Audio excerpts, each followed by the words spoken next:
老尤实谈，大家好，我是老尤。今天我们这是一期特别节目，我将采访一位德州的保守派学区委员，他是我们休斯顿 Katy 学区的现任董事会主席 Victor Perez。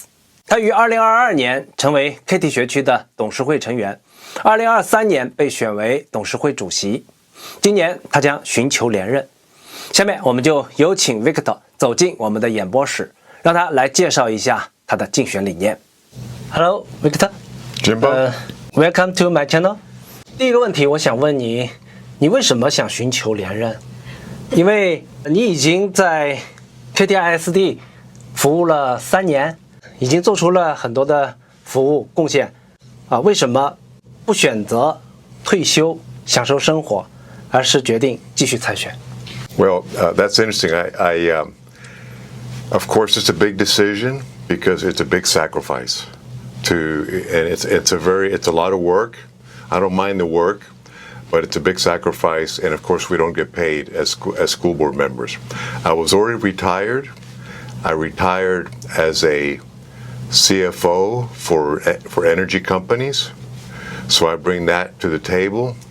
But also, we have a small conservative majority right now on the board, and I want to fight to maintain that majority.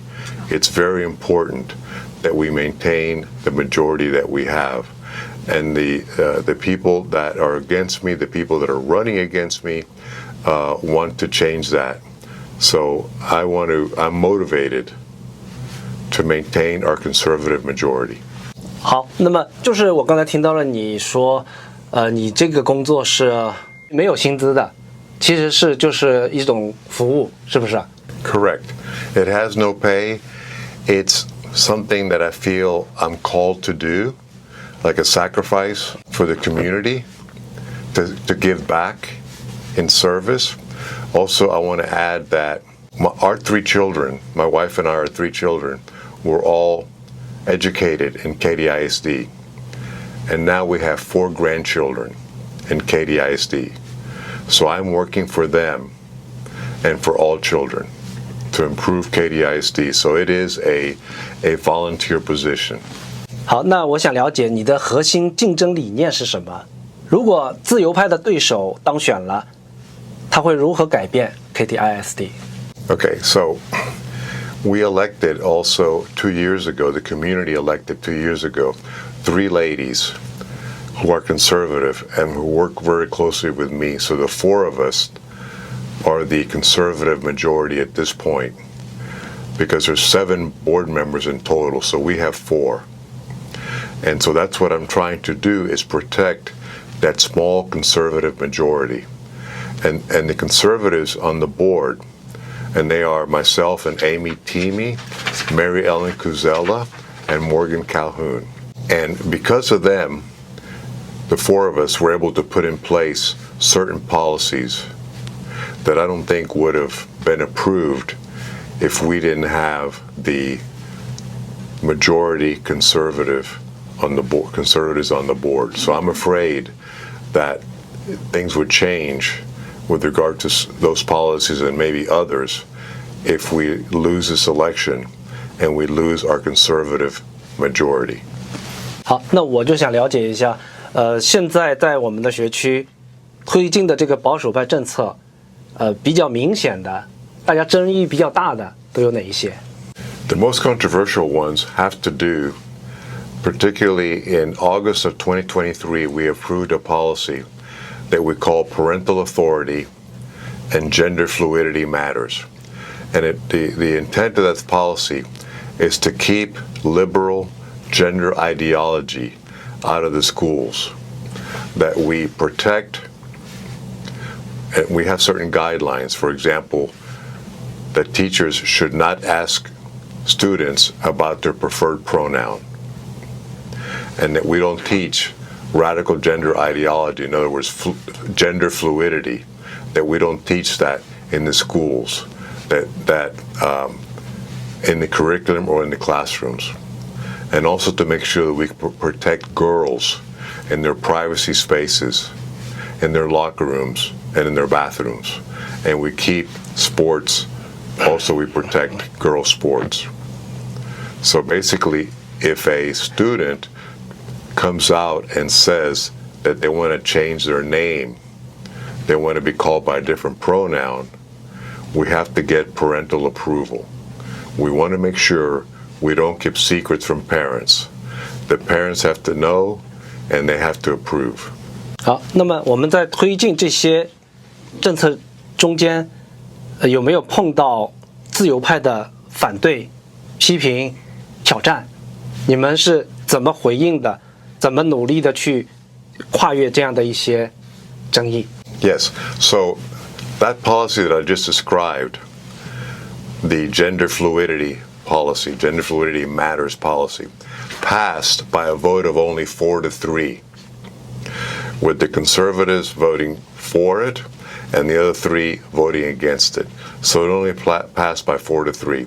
In the meeting where we discussed that, it was like a 5-hour meeting, and we had many people show up, maybe 80 to 90, maybe more people show up yelling at us and complaining and really fighting against the approval of that policy. But we did manage to approve it, 4-3.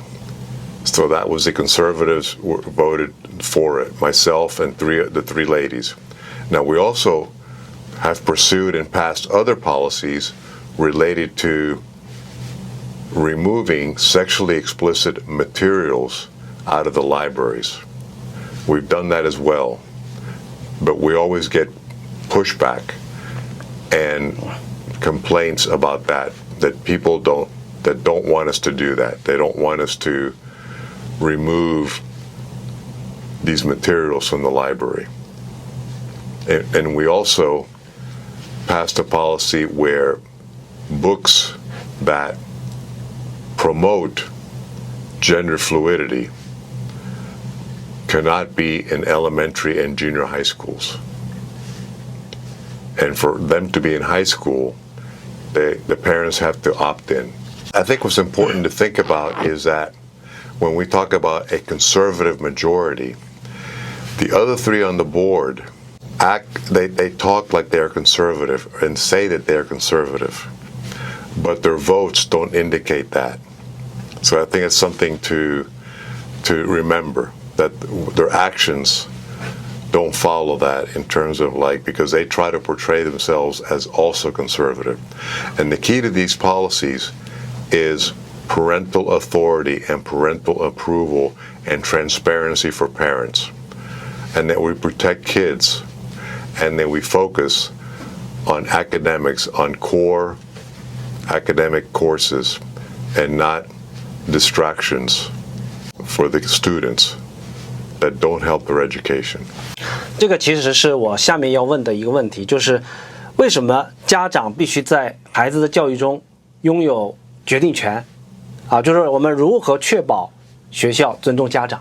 That's a good question. So the role of the board of the trustees, to be a trustee, the role of the board is to approve policy. We don't run the day-to-day schools. We approve policy. And so it is the responsibility of the superintendent and the people that report to the superintendent to implement those policies.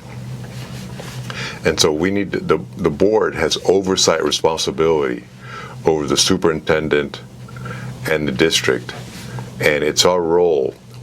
I take that very seriously. Our oversight responsibility, whether it be on financial matters, financial stewardship over the budget, and also other things like policy, for example. So it's the superintendent's role to implement policies approved by the board, and that's really important. And if we need to ensure as a board that the superintendent does that. That's one of his main responsibilities. The kids don't belong to the government. The kids don't belong to the school district. The kids belong to the parents. And we need to be as transparent as possible with parents and ensure that, because we know that parents are going to have the best interests and look out for the best welfare of their kids, of their students. 我们听说在去年的时候学区通过了一项就是禁止学生在课堂上使用手机在这个方面遇到过什么阻力吗？ No, that I think that's a wonderful policy that we passed. I was very much in favor of it and pushed for it.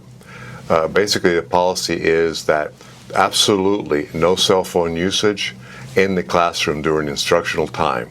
The cell phones have to be off and put away like in backpacks, like away from the students, like against the wall, for example. Also, in the junior highs now, the cell phones also are not allowed in between periods. So in the passing periods, no cell phones at all.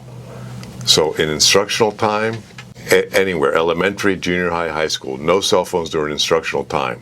And then in junior highs, also in elementary, no cell phones during, well, in elementary doesn't apply, but in junior high, no cell phone usage during the passing periods. It's great to go now to the junior highs and see the kids actually talking to each other and not just be staring at their cell phones. And then it's up to the principal whether they allow cell phones in the lunchroom. But we have heard just great reports about the more restrictive cell phone policy, and I'm very happy about that. It's something that we passed late last year.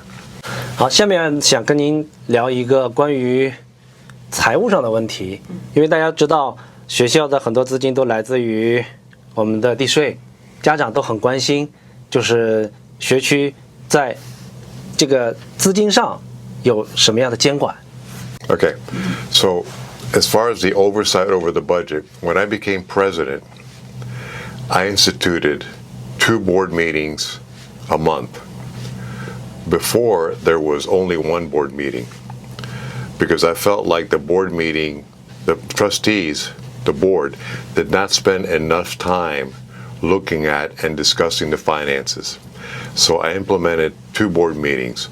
One is a work study meeting where we just study and discuss and we don't approve anything. And then the next meeting is where we actually approve things. So we have 2 opportunities to discuss all the issues and 2 opportunities to discuss the finances. Also, I set up a finance committee, and once a month we meet with the chief financial officer of the district and his staff, and we're able to ask him questions related to the monthly financials as well as the budget. So that is a more intense review of financials. Now I could get into how we're funded by the state, because one of the things that's going on right now is in the state legislature is how much funding the school districts will receive.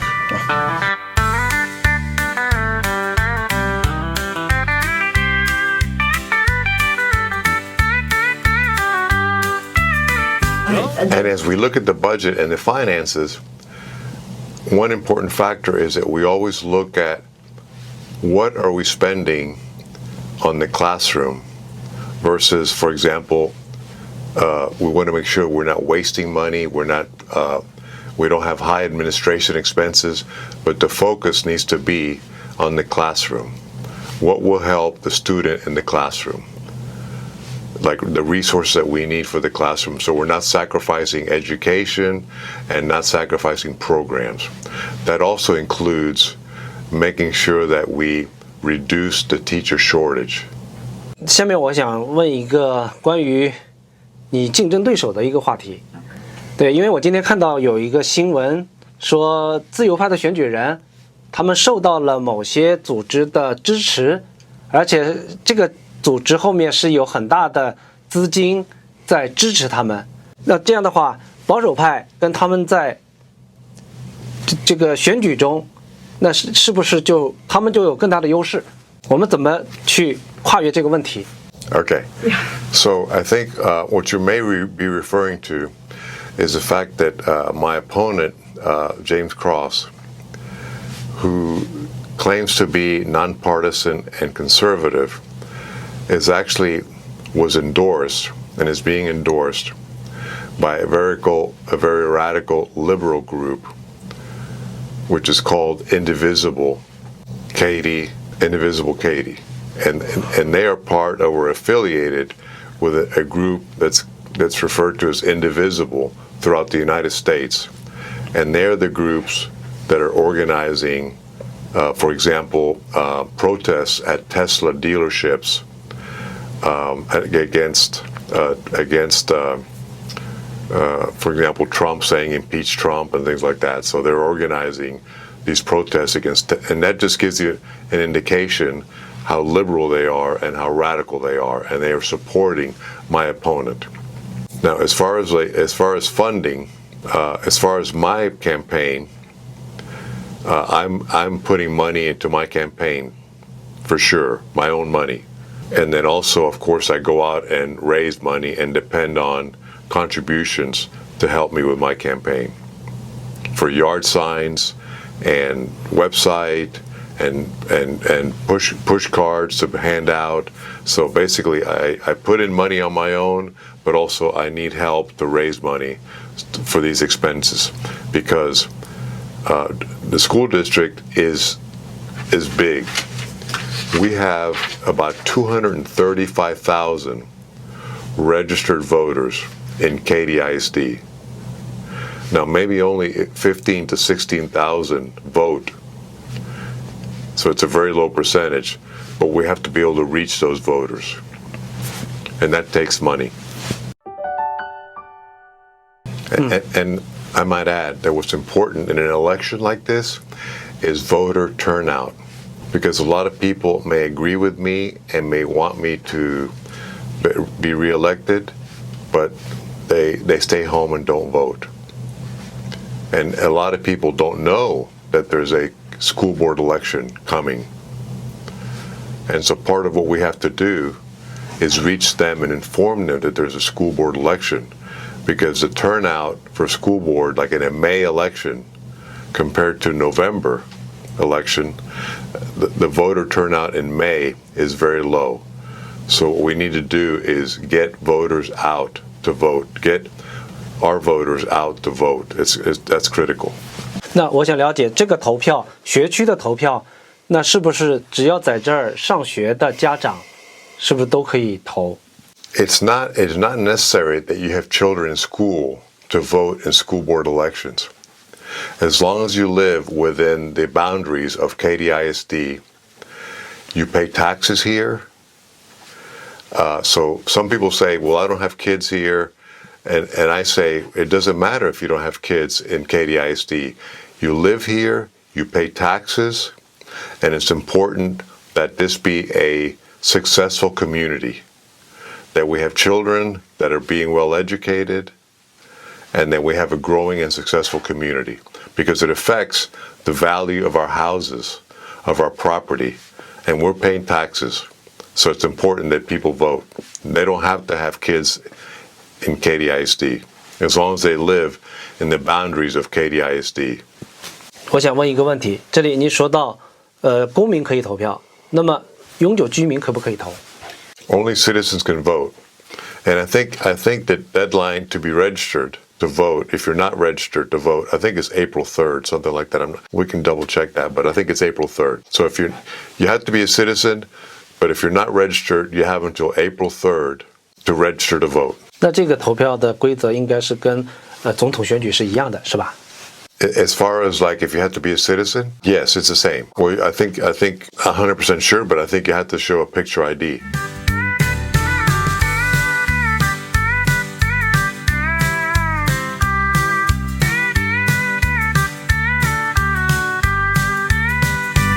Something in my background that I think is kind of interesting, and that is that I was born in Cuba, and I came from Cuba when I was 7 years old with my parents, fleeing communist Cuba. And so this country has given my family and myself a lot of opportunities, and I love this country, and I really appreciate the ability to vote and the opportunities it has given me. And that's a big reason why I'm involved with the school board. And I've always been a volunteer in a lot of different things in the past, my wife and I. And so I like the idea of giving back and trying to make our community better. 好，最后一个问题，你想对 Katy ISD 的家长们说些什么啊？他们应该通过哪些方式可以帮助你的选举Number one is to get out and vote. Really get out and vote. It's really important because a lot of times people don't pay attention to especially school board elections, and they need to pay attention to what's happening in their schools. For example, when I ran in 22 and I had been going to school board meetings in 2021 after the Trump election, the defeat of Trump in 2020, I said, and my wife and I, we talked about it, what can we do? What can we do? We have less control over the national elections and what's going on nationally, but we can maybe influence and help what's going on locally, what's affecting us locally and what's affecting our children. So I got motivated to run. So basically come out and vote, spread the word, and if you can donate to my campaign, donate to my campaign. You can go on my website, Victor Perez for KatyISD.com, and donate there. But spread the word, come out and vote, and just be aware, because people get busy. They're working, they don't pay attention, and so we need to pay attention to what's happening, the issues, and make sure that we're involved and that we vote. And I just want to add that over the last 3 years, I've been really grateful at the help that the Chinese community how they've helped me and worked really hard. Block walking, working, volunteering, it means a lot. And I really appreciate that. 也谢谢你为我们的孩子做出的贡献。谢谢。Thank you so much. 谢谢 Thank you. 祝你成功。 Thanks for having me. Yeah.